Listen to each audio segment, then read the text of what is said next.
Alright, so here I am, AT&T Stadium. I'm actually here about 2 hours before my tour time, and I don't know if the gift shop is open or not. I don't know. I've been trying to find a little place to eat, and I haven't been able to find anything, so maybe someone in the shop will know. I'll have to talk to them. Okay, so yeah, like I thought, it doesn't open for another hour, so it's just turning, shit, what is it? Just turning 8 o'clock now, so it doesn't open until 9. My tour's not until 10, so I got plenty of time to go get some breakfast. The security guard that I talked to at the front gate, he was nice enough to direct me to some restaurants, so let's go have some breakfast. I'm back! Alright, this time I know I can get into the pro shop, but I still got a good 45 minutes before my tour though. Alright, let's go inside.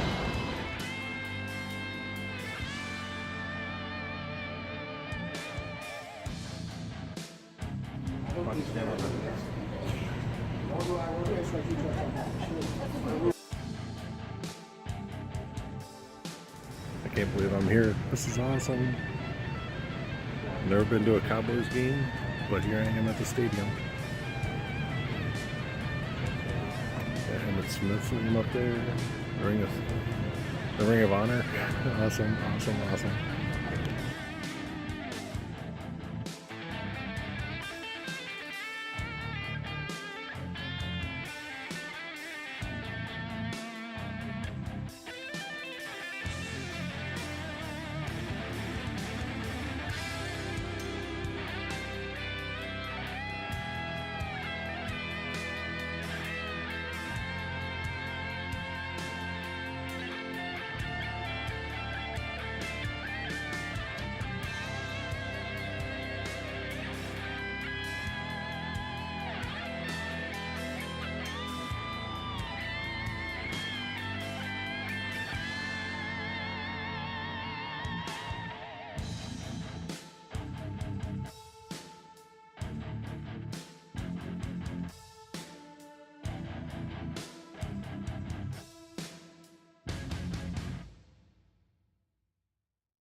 Well, that's it. That's the end of my day here at Texas Stadium, aka AT&T Stadium, aka home of the Cowboys, aka awesome.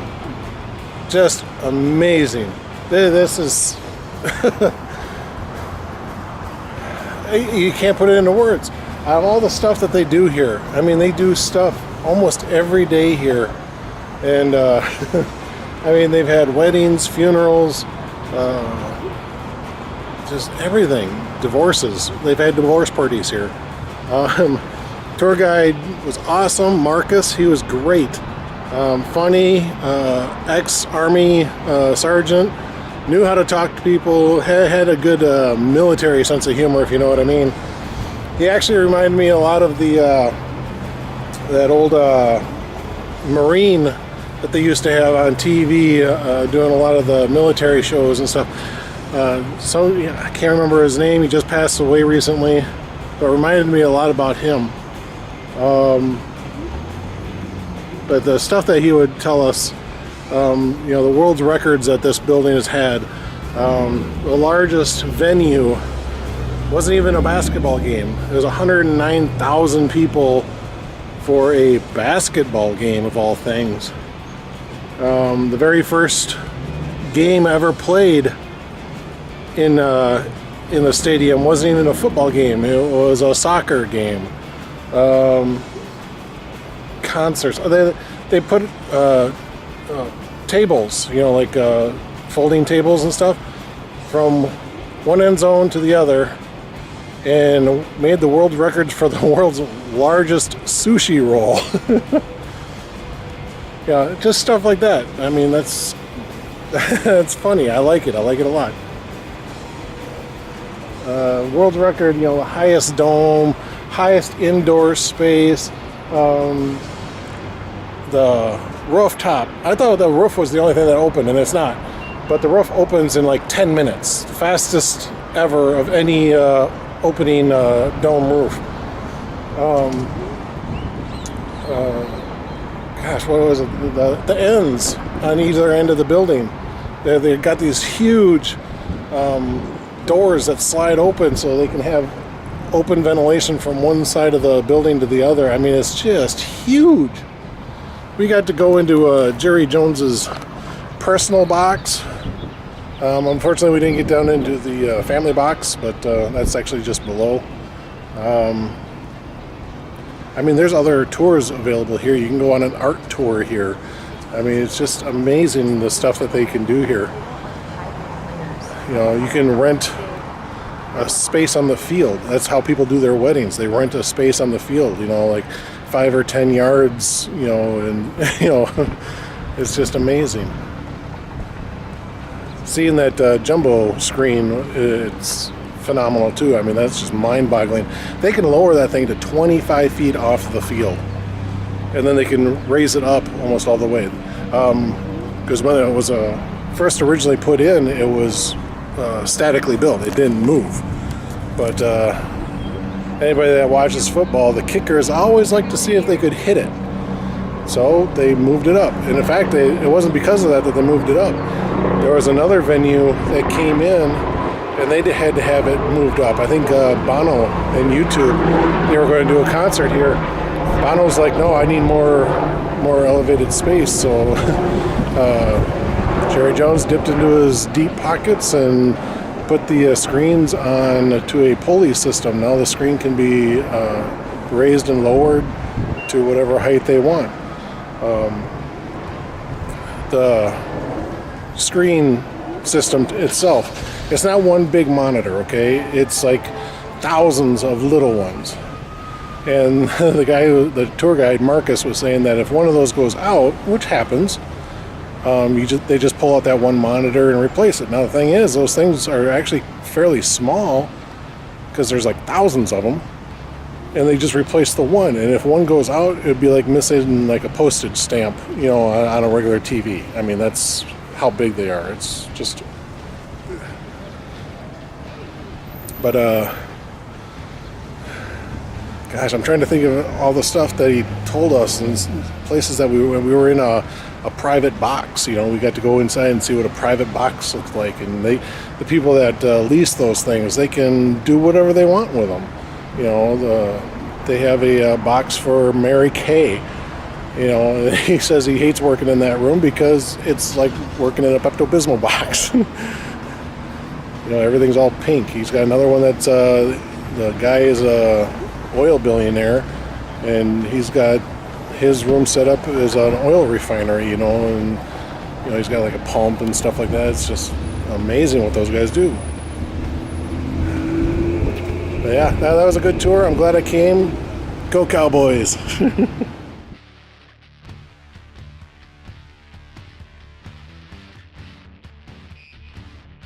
I just had lunch here at Son's Kitchen. Food was actually pretty good. No, it's not what you usually think of when you go to Texas, is to have Asian, but it was available and it was here. I need to get on the road and start making some miles.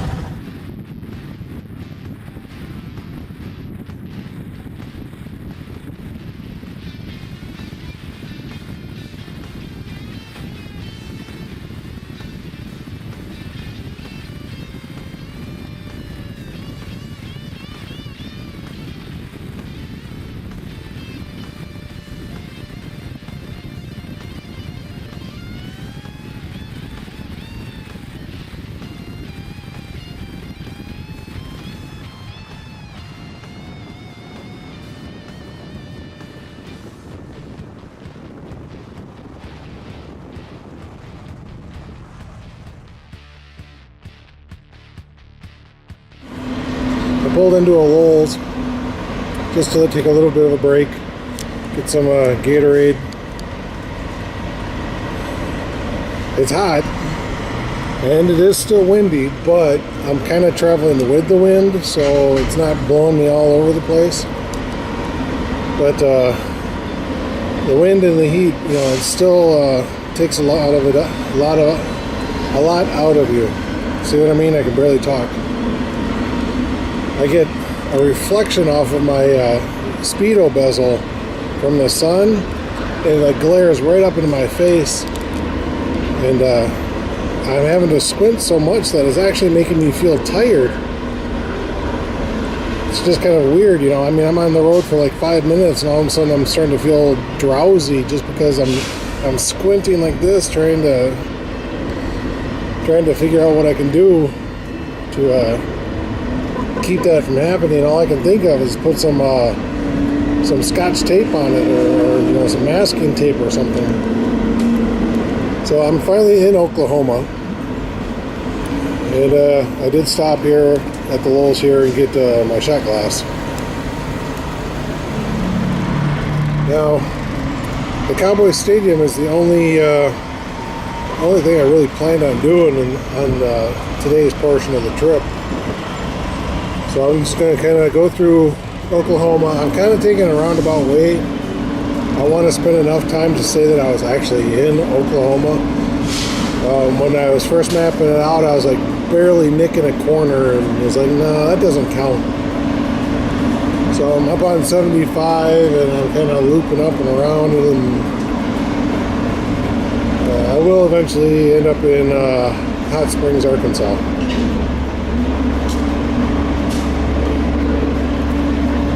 Alright, I'm going to finish this last little bit and get on the road.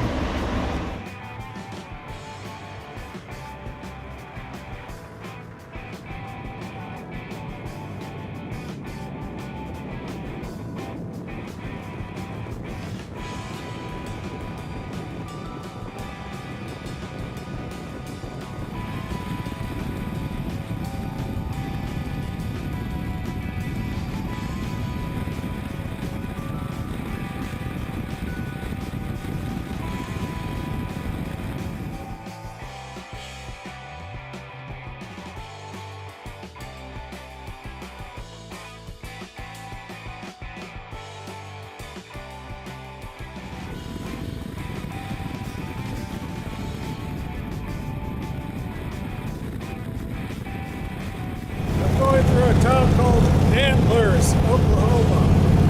Their slogan on the sign said that it was the deer capital of the world.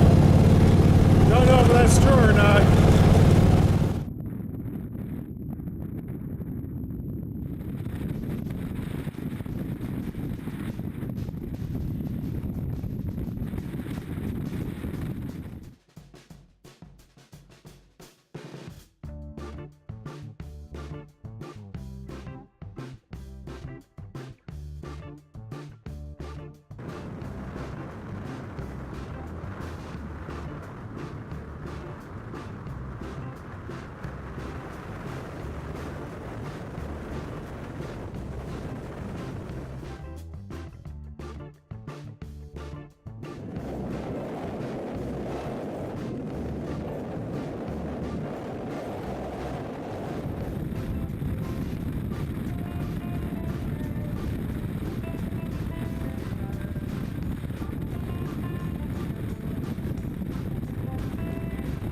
Okay, so I just had a dinner here at Scotty's just inside Cove, Arkansas.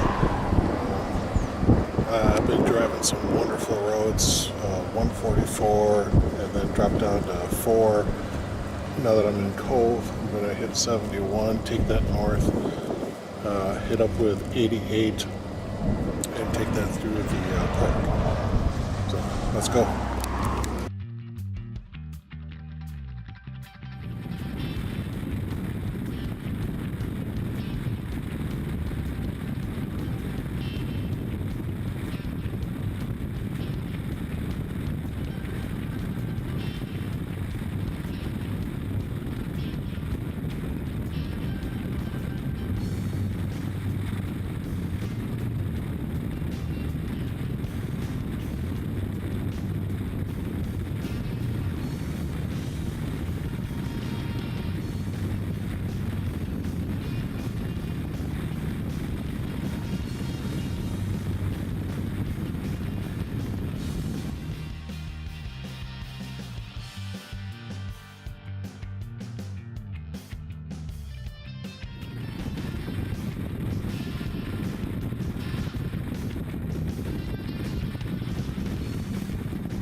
Okay, here I am in my room in Arkansas, Hot Springs, Arkansas, and it was a good day for me. Went to Cowboy Stadium. It was like a dream come true. It really was. I mean, I even got to go out on the field. I mean, how awesome is that? Most NFL teams, I don't think any NFL teams allow visitors just to walk out on the field, and yet you can do that. I mean, I was on a guided tour. I got to see things that typical people don't get to see. However, if you go on a self-guided tour, it costs like $20 or $25, $22, something like that. You can still get out on the field. And it shows, because there were a lot of people out on that field. But, I mean, our guide, Marcus, was so damn funny. He's former Army sergeant, and he has that mentality in the stories he would tell and the way he would tell them. It was just amazing. Part of his humor is, okay, is everybody here? If you're not here, raise your hand. Okay, good, let's go. That was kind of his mentality, and that's kind of my sense of humor too. So he was telling a story about, I don't know if it's true or not, but he was on an elevator, and all of a sudden it stops at a floor that he's not getting on, and Jerry Jones and a reporter go walking into the elevator with him. And the reporter's got some gear, a bag, probably a tripod, camera, and stuff like that. And ends up knocking a pitcher that was on the back side of the elevator. And Jerry goes, "Don't do that again." And the guy's apologetic. "Yeah, I'm sorry, it won't happen again."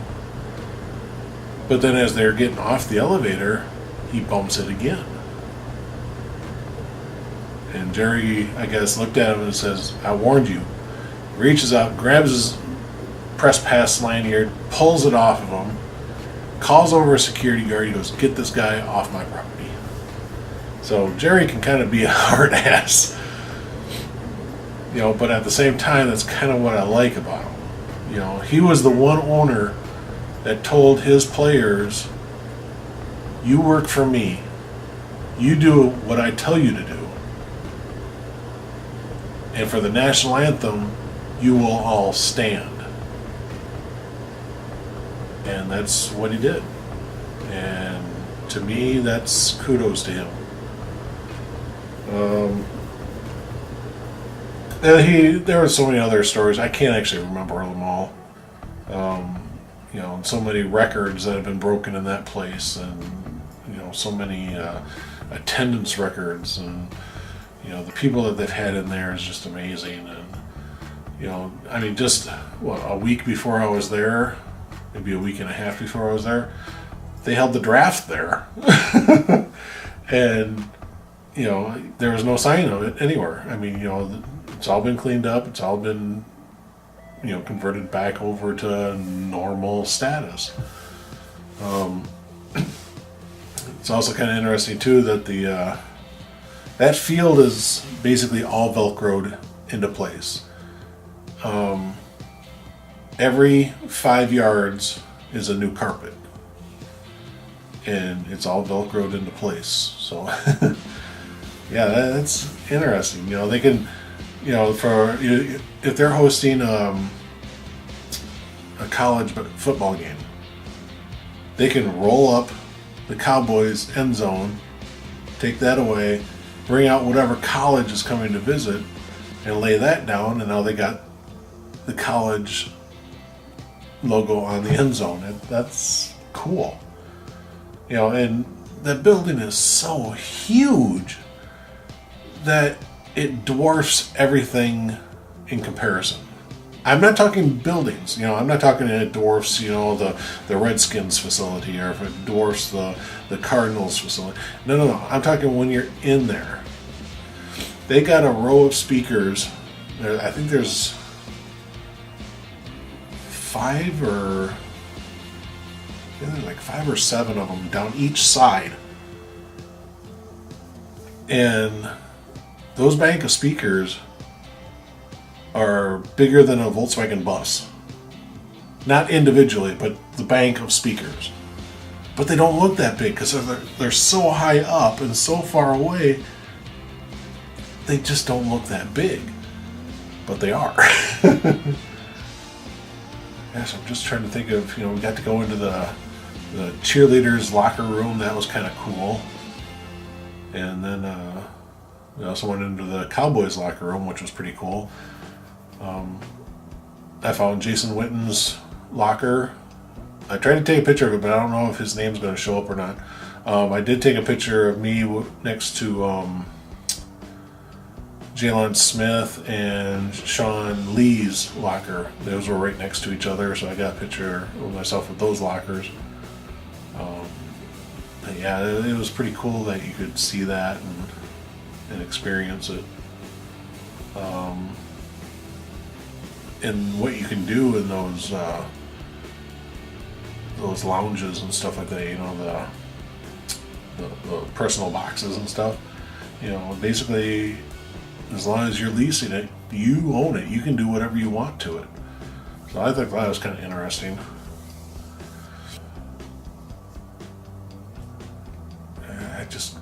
I know that there's lots of world records that he says that they've done in Cowboy Stadium and that Cowboy Stadium itself has made. I think there's a world record for the highest attendance for a single high school football game, and that was like around 60,000 or something like that. Or 58,000, I don't know, something like that. So yeah, that was a dream come true for me. The only thing I wished is that when you go to the pro shop, pretty much everything of older players is non-existent. It's all the major current players. I'm a huge Emmitt Smith fan. I've loved him ever since he was in Florida, and he was always an icon. He'd never gotten into trouble. Short of holding out on a contract deal for a couple of games, that's all he's really, to me, had a negative effect on. And, he was never caught up in drug scandals. He was never caught up in sexual abuse scandals. Nothing like that. And, I wanted an Emmitt Smith jersey. They don't have them there. I can order one online and they can make it for me and stuff like that. But I mean, pretty much, Dak Prescott, Ezekiel Elliott, there were a few Jason Witten jerseys left, Des Bryant. There were a couple of defensive players in the mix too. That was it. As far as jersey goes, I mean, you can go over. There's an area where they have like framed pictures. Some of them have coins. Some of them are signed. It just kind of depends on what you're looking at. But I mean, those things could range from a couple $100 to several $100, even thousands of dollars. So yeah, they had a lot of stuff in there. Oh, that was the other thing that Marcus was telling us, is that the Cowboys sell 1/4 of all NFL merchandise. 1/4 of it. He was talking about the, what was it? I can't remember if it was a game or if it was during the draft. The one main pro shop that the stadium has. I mean, there's pro shops. There's like 7 or 8 of them throughout the entire facility. But the main one, the one that's always open to the public, that you can always get into on any given day and go in and buy, a coffee mug or your jersey or whatever, a lawn chair or whatever. That one shop did over $800,000 in sales in one day. So, yeah, that's a lot of stuff.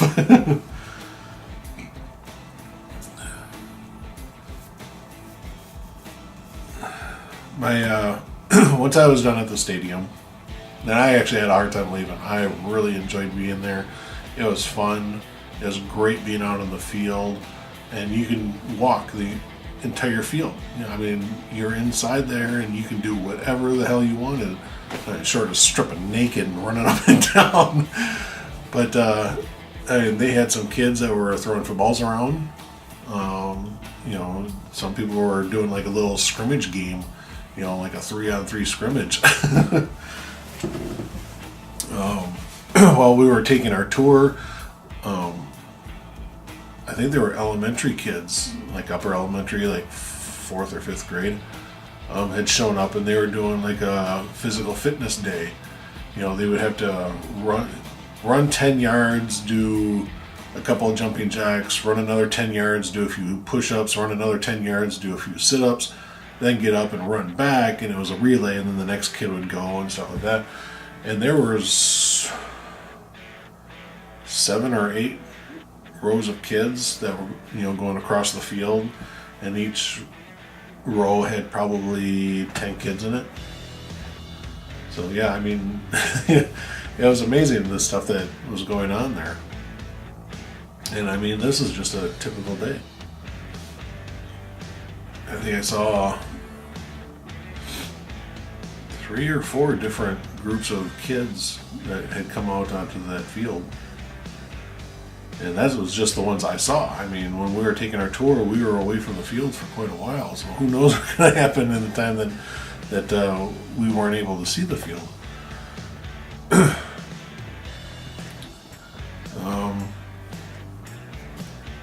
But once I left the stadium and started heading north, I didn't take a whole lot of video and pictures on this camera. And it's primarily because for a long time I was driving on basically highway getting out of Dallas. I was on, what was it, the I-20, IH-20, something like that. I think it was, let's see, I was on the Tom Landry Expressway, and then I was on the George Bush tollway. And then I eventually got off of that and got on US 75. But the thing is, US 75, it's basically like an interstate. It's a 4 or more lanes divided for most of the journey up here. And truthfully, there wasn't a whole lot north of Dallas. I mean, it was nice. It was nice and green and lush, and very nice and picturesque.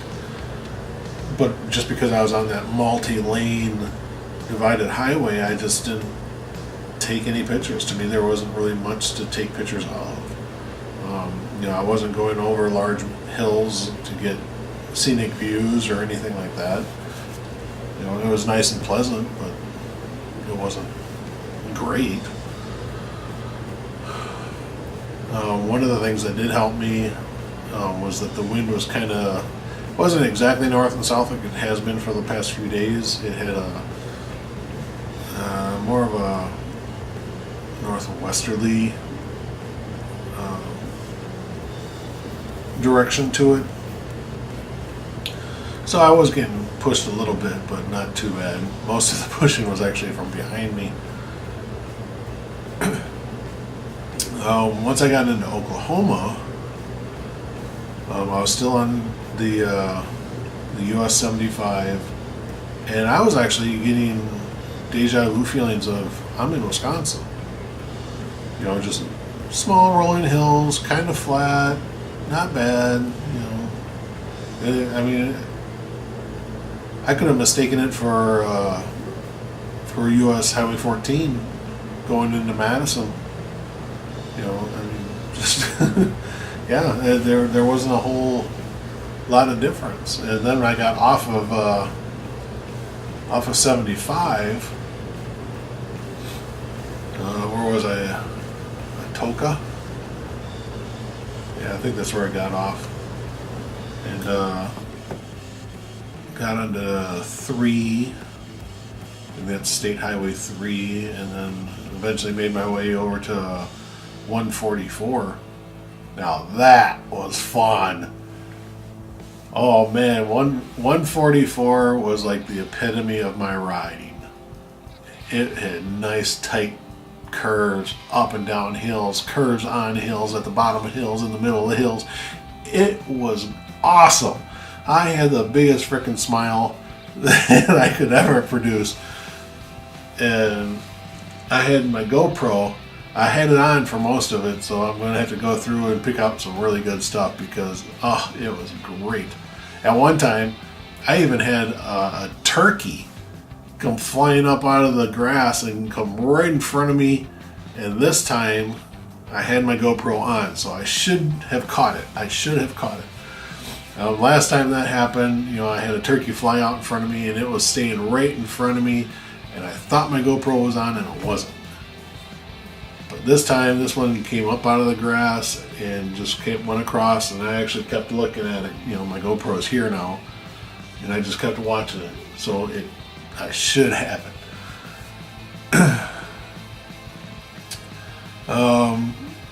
Stayed on 144 until, let's see, what town was that?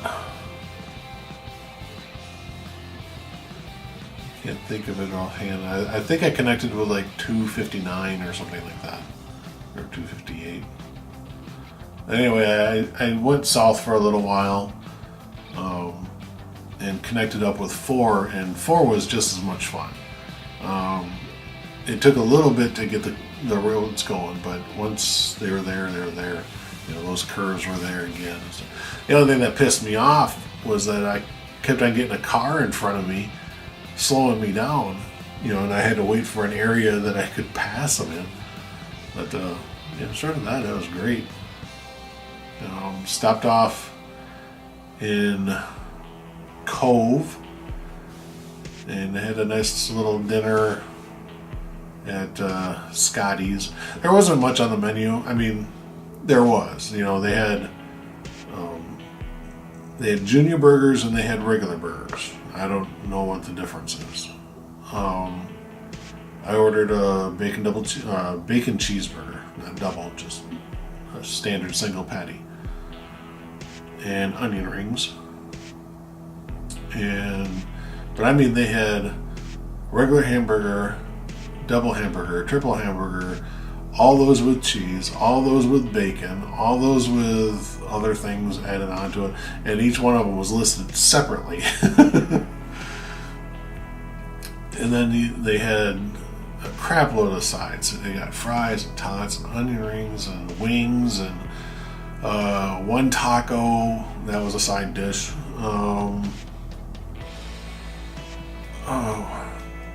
Okra, mozzarella stick, just basically what I would consider typical bar fare, deep fried stuff. They did have a few other sandwiches, Phillies and chicken sandwiches and things like that. So it was kind of limited, but it was good. I had a good bacon cheeseburger, and the onion rings were good. Made up my way to Mina, I think is what it's called. Joined up on 88 and drove through the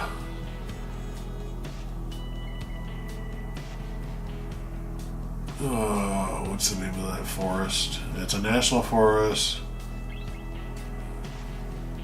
Quadra something or other. I'll look it up on the map. Hold on. Quachita. Quachita. Quachita. And some of those roads were pretty good too. Again, I was having problems with people getting in front of me and slowing me down. I wanted to sit there and I hit those curves and I'm fighting to really hold, throttle up and stuff like that. I'm trying to fight that urge. I'm hitting those curves. It's like, I was having a lot of fun with those. They put up the hazard signs of 35 miles an hour, those orange signs, and I was still hitting them at 60, close to 65. Just so if anybody has an issue on if a car tire can do a curve properly, yes it can. I have proven that today.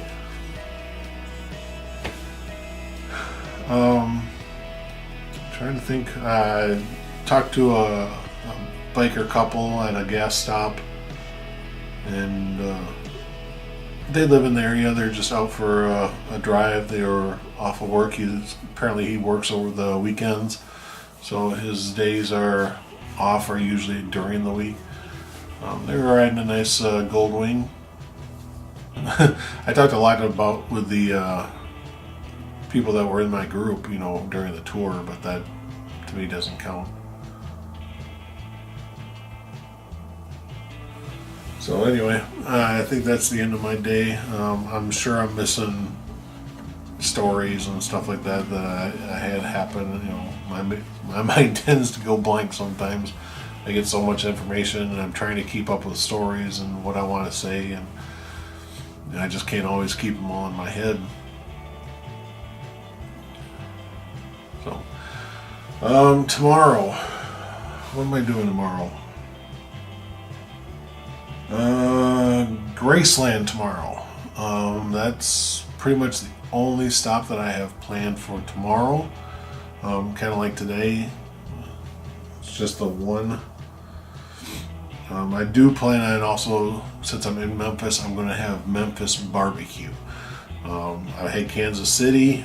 I even had barbecue in Arizona, and so far Arizona had the best barbecue, at least out of the places I've been. I stopped at another barbecue place, I can't remember where. Oh, actually, you know what? It was at the rally, and we went to, can't remember the name of the place. VJ's barbecue, and I ordered their spare ribs, and it wasn't smoked at all. So to me, that's not barbecue. That's braised ribs. And I mean, they tasted okay, but they just had no smoke flavor. The stuff in Flagstaff, Arizona that I had, that was good. That was smoked. It was brisket. You could see a smoke ring. You could taste the smoke. Had good seasoning, so that was good. The stuff that I had in Kansas City, it wasn't bad. It was a little too cooked. It was just overcooked. Again, the smoke flavor was there, but it was very light, and the seasoning was okay. It wasn't a powerful seasoning at all. They did, I think they gave me my ribs dry, and then they had sauce on the table, and they had two different types of sauce. They had a regular and a spicy. I tried them both, and I preferred the spicy one better because it actually had some flavor to it. The other one I thought was kind of blasé. I mean, I could have gotten better stuff out of a bottle at the grocery store. So, Kevin, if you're watching this, I don't mean to cut down on Kansas City barbecue. I was only at one place, and that's all I'm judging it on is just that one location. But I have had better barbecue, and I really wish we could have gotten to Joe's, but hey, they aren't open on a Sunday. But tomorrow I'm going to go to Memphis, try barbecue there. Again, I'm basing it off of one place, so I hope I picked a good one. Then I'm actually going to go Graceland first, I think. and I have no idea how long the tours are going to take. I have no idea what it costs to get in. I don't know anything. I don't know anything of what Graceland has. Then after that, I'm heading towards. Where am I heading towards?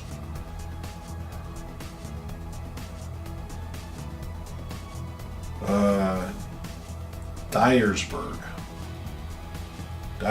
Tennessee. That's the next place that I'm going to be stopping for the night, and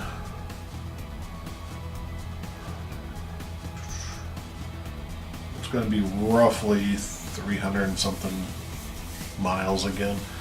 Speaking of which, mileage for today, I am at 4,606.9 miles, giving me a grand total of 373.3 today. So kind of light miles. I figured that because I knew I was going to spend a lot of time at AT&T Stadium, and so yeah, I got up here probably right around 8:30. Not early, but not really late either. I like to actually get into the town where I'm staying right around dinner time, and then go out and have dinner, and have time to charge up all my batteries and all that other stuff too.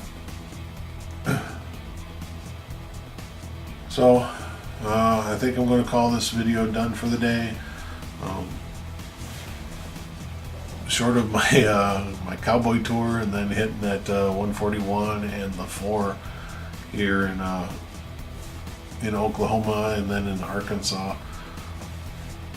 Yeah, I mean, there wasn't a whole lot to film up until that point, but I got a lot after that. Okay, I'm going to go to bed. See you guys tomorrow.